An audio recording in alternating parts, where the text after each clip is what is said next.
دوستو اردو نثر پارٹ سے اس ویڈیو میں ہم بات ڈسکس کریں گے ناول کے بارے میں، اردو ناول کے بارے میں۔ اگر آپ کو لگے یہ ویڈیو کسی اور کے لیے بھی فائدہ مند ہو سکتی ہے تو آپ ان کے ساتھ ضرور شیئر کریں تاکہ وہ بھی اس سے فائدہ اٹھا سکیں۔ دیکھتے ہیں اردو ناول پارٹ 1۔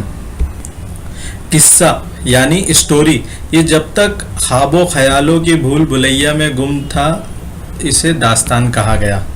یعنی قصہ جب تک خواب و خیالوں والی چیزوں میں تھی، اس قصے میں یہ باتیں تھیں تو اسے داستان کہا گیا، اور جب یہی داستان حقیقت کی دنیا میں داخل ہوئی تو اس کا نام ناول ہو گیا۔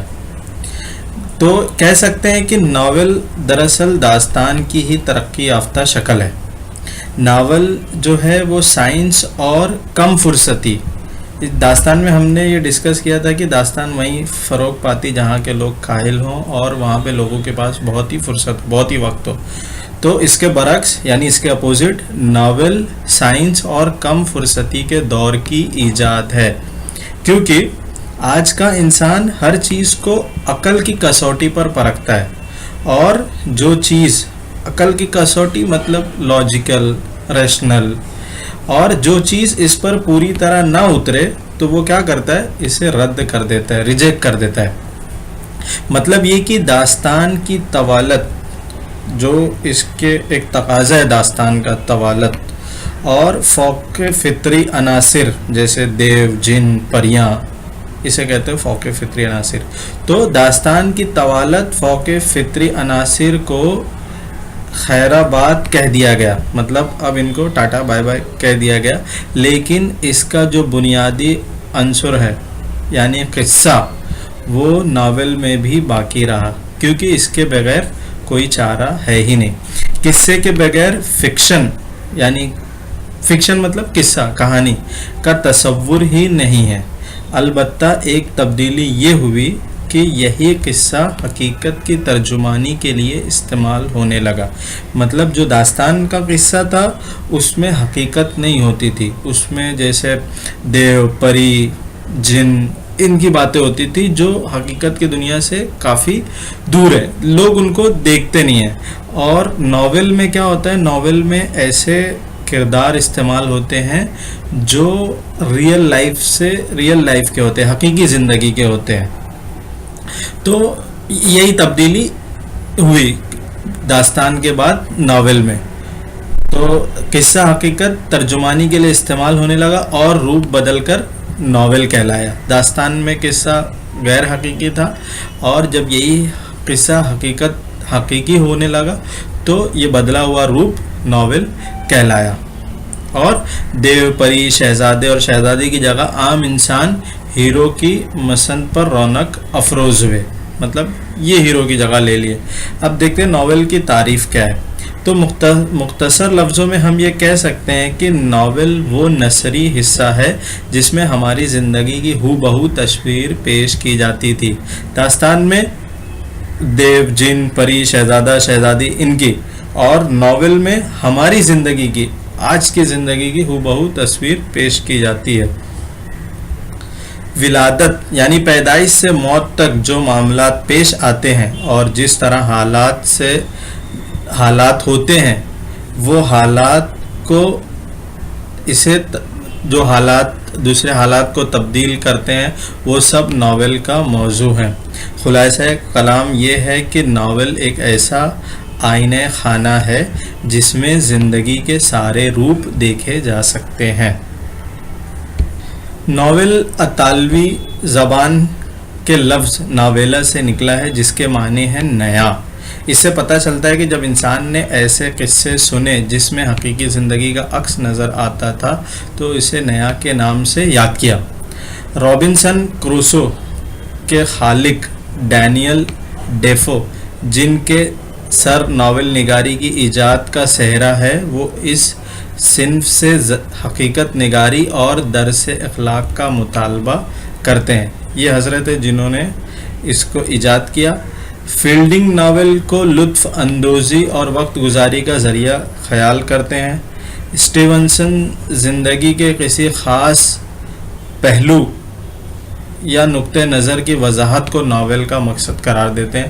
انگلستان کی مصنفہ کلاراریوس کہتی ہیں کہ ناول اس زمانے کی زندگی اور معاشرات کی سچی تصویر ہے جس زمانے میں وہ لکھا جائے۔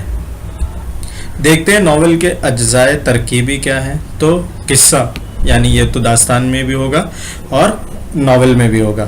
قصہ بنیادی شے ہے، ضروری ہے کہ پڑھنے والے کو قصہ بالکل سچا لگنا لگے، داستان میں ایسا نہیں ہے۔ فنکار کی مہارت اسی میں ہے کہ دلچسپی قصے میں برقرار رہے۔ اس صورت یہ ہے کہ کہانی اس طرح آگے بڑھے کہ پڑھنے والا یہ جاننے کے لیے بےتاب رہے کہ اب کیا ہونے والا ہے، گویا کہانی پن برقرار رہے۔ دوسرا جو ہے جز وہ ہے پلاٹ۔ قصے کو ترتیب دینے کا نام ہے پلاٹ۔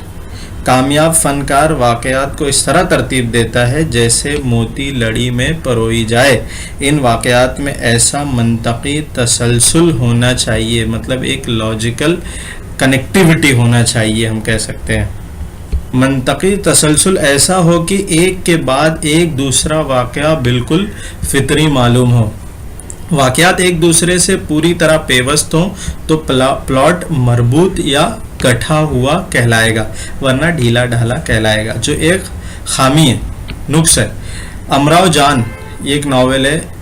امراؤ جان ادا کا پلاٹ گٹھا ہوا ہے اور کسا ہوا ہے، جبکہ فسانہ آزاد یہ دوسرا ناول ہے، اس کا پلاٹ ڈھیلا ڈھالا ہے۔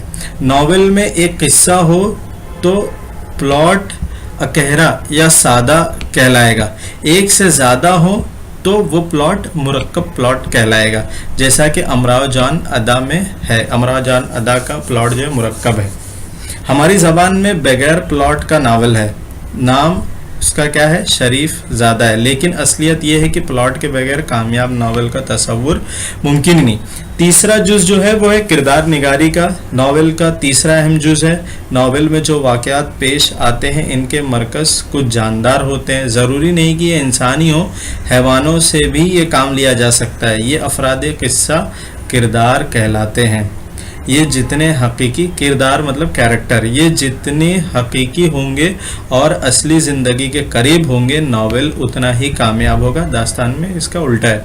کردار دو خانوں میں تقسیم کیے جاتے ہیں، پہلا پیچیدہ یعنی راؤنڈ، دوسرا سپاٹ فلیٹ۔ انسان حالات کے ساتھ تبدیل ہوتا ہے، نہ ہو تو اس میں اور مادھو کہ مٹی میں کوئی فرق نہ رہ جائے۔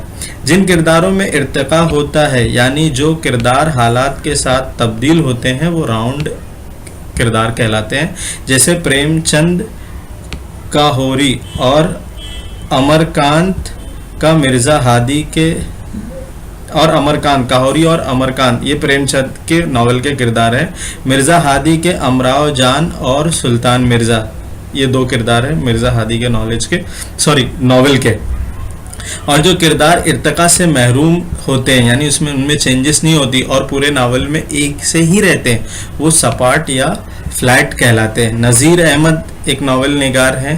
نذیر احمد کے مرزا ظاہردار بیگ اور سرشار جو دوسرے ناول نگار ہیں، سرشار کے خوجی اس کی مثالیں، یہ فلیٹ سپاٹ کردار کی مثالیں۔ یہ دلچسپ ہو سکتے ہیں مگر سچ مچ کے انسانوں سے ملتے جلتے نہیں ہو سکتے ہیں۔